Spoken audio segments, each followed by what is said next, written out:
बहुत सारे लोग आज समाज के ये मानते हैं कि आर्य समाज मतलब नास्तिकतावादियों का संगठन, आर्य समाज मतलब मूर्ति पूजा का खंडन करने वाला संगठन, आर्य समाज मतलब ईश्वर को न मानने वाला संगठन, आर्य समाज मतलब धर्म को न मानने वाला संगठन, आर्य समाज मतलब सनातन धर्म का विरोधी संगठन। ये जितनी भी परिकल्पनाएं आर्य समाज के संबंध में सामान्य आम जनमानस में लोगों के मन मस्तिष्क में भरी गई हैं, डाली गई हैं, ये सब परिकल्पनाएं झूठी हैं। ये परिकल्पना केवल और केवल लोगों के मन में आर्य समाज की छवि को बिगाड़ने के लिए, आर्य आंदोलन को धिमिल करने के लिए, आर्य विचारधारा को शिथिल करने के लिए हम लोगों के मन में डाली गई और इसके समकक्ष वैकल्पिक रूप में हमारे मनों में गलत विचारधारा भरी गई, हमारे मनों में हीन भावना की विचारधारा भरी गई। हमें यह बताया गया कि आर्य समाज तो नास्तिक लोग होते हैं, जबकि हम में से बहुत सारे लोगों ने ऋषि दयानंद द्वारा प्रदत्त वैदिक संस्कृति का आधारभूत ग्रंथ सत्यार्थ प्रकाश कभी उठा करके भी नहीं देखा और हम लोगों में सनातन धर्मों में, सनातन धर्म के महानुभावों में एक विशेष रूप से विकृति है कि हम सुनी सुनाई बातों पर अधिक यकीन करते हैं, पढ़े लिख करके बातों को तर्क की कसौटी पर नहीं कसते। जो हम सुन लेते हैं, जो हमें कह दिया जाता है, जो हमें बता दिया जाता है, हम बस केवल उतना सुन लेते हैं और उस पर हामी भर देते हैं, उस पर यकीन कर लेते हैं, कभी भी उस पर प्रश्न चिन्ह नहीं लगाते। आर्य समाज की बात हम बाद में यदि करें तो एक दो उदाहरण आपको दूंगा। बहुत सी ऐसी कथा हमारे सनातन धर्म में है जो बाहर के लोग आकर के हमको बताते हैं और उन कथाओं को सुन करके हम कहते हैं ओहो सनातन धर्म तो बहुत खराब है, क्योंकि हम उन बताई गई कथाओं पर कभी भी विवेचना नहीं करते, कभी भी समीक्षा नहीं करते, कभी भी चिंतन नहीं करते, कभी भी मनन नहीं करते, कभी भी मंथन नहीं करते, कभी भी जाकर के संदर्भ और प्रसंगों की जांच नहीं करते। जैसे हमारे समाज में एक कथा बहुत प्रचलित करी जाती है, हमारे समाज के लोगों को, हमारे समाज के महानुभावों को, सनातन धर्म के विभिन्न लोगों को बांटने के लिए। वो क्या कथा है? बोलते हैं कि देखो तुम्हारे सनातन धर्म में तो प्राचीन काल से ही छुआछूत था, तुम्हारे सनातन धर्म में तो प्राचीन काल से ही बड़ा भेदभाव था। तो हम कहते हैं कहाँ भेदभाव था? तो बोलते हैं कि देखो द्रोणाचार्य ने एकलव्य के साथ भेदभाव किया क्योंकि एकलव्य एक शूद्र था। सुना है कि नहीं सुना? आप लोगों ने सुना है कि नहीं? हाँ या ना? सुना है। और हम कहते हैं हाँ बात तो ठीक है, द्रोणाचार्य तो शिष्यों में भेदभाव करते थे, इंसानों में भेदभाव करते थे और द्रोणाचार्य जैसे इतने बड़े आचार्य, इतने बड़े ऋषि, इतने बड़े तपस्वी संत भी यदि भेदभाव कर सकते हैं और उस काल में भेदभाव कर सकते हैं तो वास्तव में सनातन धर्म में भेदभाव होगा ही। हम इस पर यकीन कर लेते हैं। क्या भेदभाव किया? बोला कि देखो एकलव्य कितना बड़ा धनुर्धर था, लेकिन क्योंकि वो एक नीची जाति का व्यक्ति था इसीलिए द्रोणाचार्य ने उसके साथ ये भेदभाव किया कि उसको शिक्षा नहीं दी और उसका अंगूठा भी काट लिया। हमको जब भी ये कथाएं, जब भी ये विचारधारा हमारे मनों में उतारने का बाहर के वामपंथी लोगों ने प्रयास किया तो हमने आंख मूंद करके इन कथाओं पर यकीन कर लिया और कभी भी जाकर के पढ़ना नहीं चाहा, कभी भी जाकर के पुस्तकों को देखना नहीं चाहा, कभी भी हमने किताबों को नहीं खंगाला कि वास्तव में जो ये कथाएं, जो ये बातें हमारे समाज में कुप्रचारित की जा रही है, क्या वास्तव में ये कथाएं हमारे ग्रंथों में है भी या नहीं। ऐसी बहुत सी झूठी कथाएं बना करके, बता करके हमारे सनातन समाज के लोगों को आपस में बांटने के लिए, आपस में काटने के लिए, आपस में लड़ाने के लिए प्रचारित किया जाता है, लेकिन हम कभी भी इस षड्यंत्र को नहीं समझ पाते, नहीं जान पाते। और इसी प्रकार का षड्यंत्र आर्य समाज के साथ भी किया गया।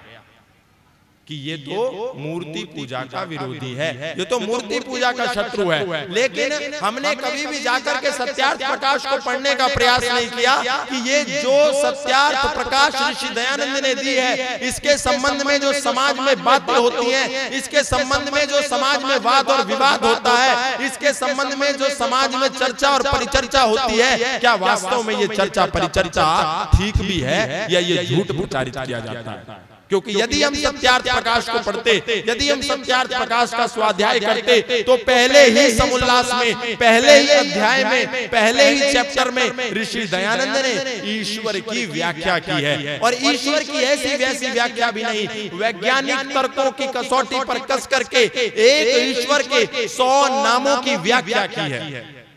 जितना भी ईश्वर के नाम पर ढोंग, आडंबर, पाखंड, अंधविश्वास आज समाज में चलता है, किसी व्यक्ति को ईश्वर बना दिया जाता है, किसी ढोंगी बाबा को ईश्वर बना दिया जाता है, किसी पाषाण पत्थर को ईश्वर बना दिया जाता है, किसी हरे गहरे नत्थु कहरे को ईश्वर बना दिया जाता है और उसको ईश्वर बना करके समाज में प्रस्तुत किया जाता है। फिर बाहर के लोग जब देखते हैं कि देखो इनके यहाँ तो कितने सारे ईश्वर हैं, इनके यहाँ तो कोई भी ईश्वर बन जाता है, तब वो लोग हमारा मजाक बनाते हैं, हमारा उपहास बनाते हैं और हमें बदनाम करते हैं।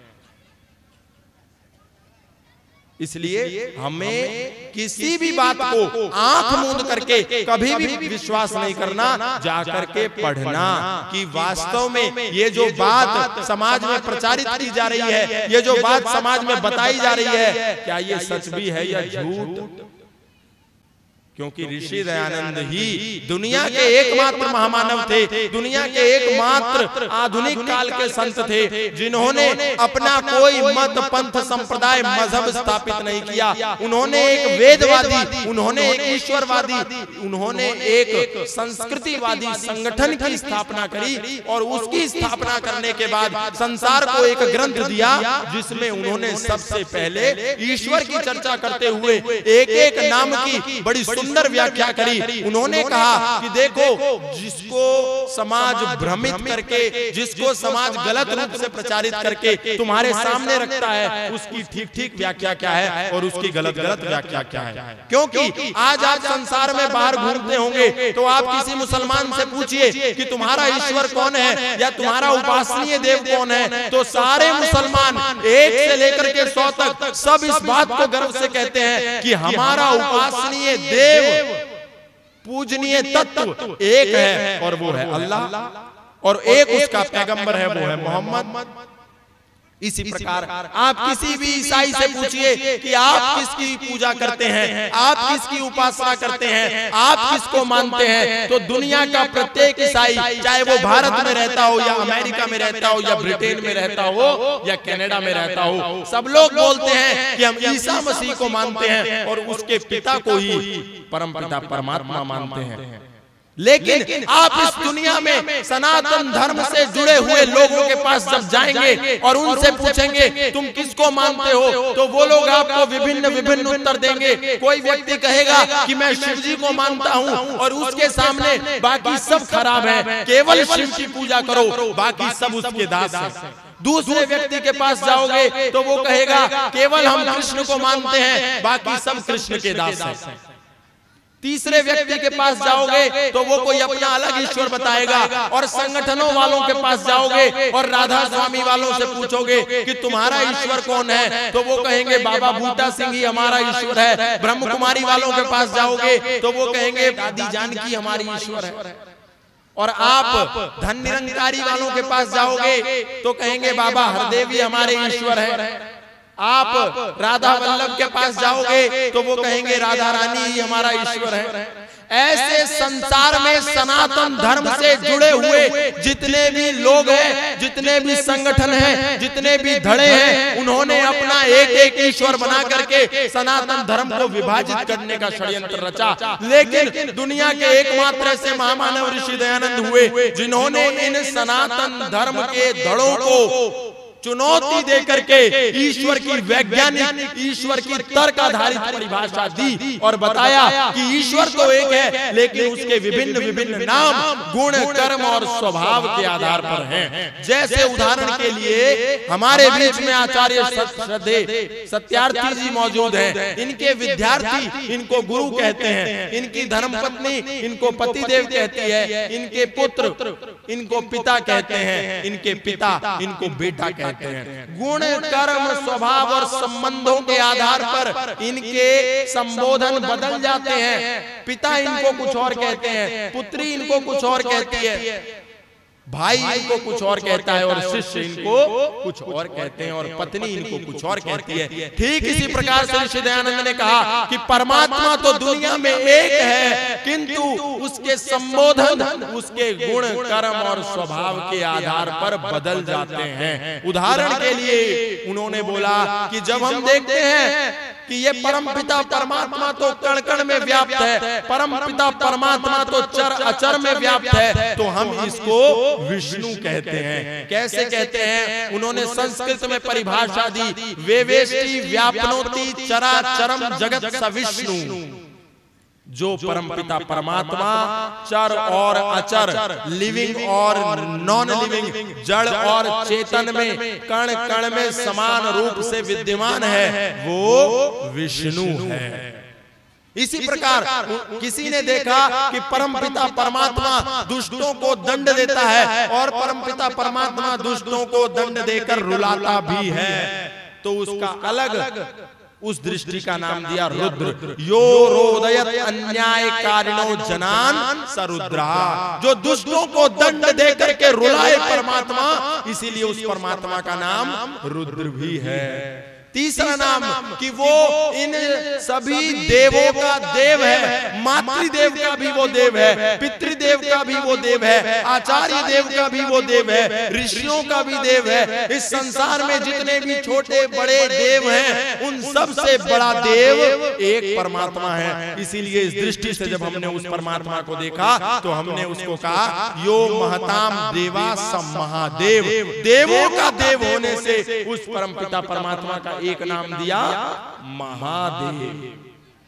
इसके बाद उन्होंने दूसरा नाम दिया, बोला कि ये परमपिता परमात्मा सबका कल्याण करने वाला भी है, जो सत्य के मार्ग पर चलता है, जो विद्या के मार्ग पर चलता है, जो नीति के मार्ग पर चलता है, जो सदाचार के मार्ग पर चलता है, उसका कल्याण भी परमपिता परमात्मा करता है। इसीलिए यो शंकल्याणम शुभम करोति इति शंकरः, उस परमपिता परमात्मा को शंकर कह करके संबोधित किया। और दूसरा नाम दिया और बोला यो बृहताम आकाशादीनाम पति पालयति रक्षति स बृहस्पति।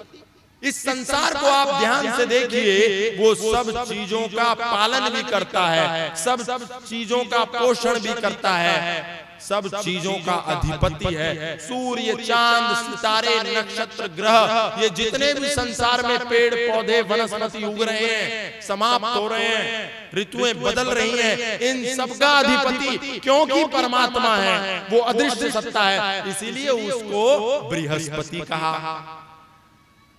इसी प्रकार ऋषि दयानंद ने परमपिता परमात्मा के 100 नामों की व्याख्या करी।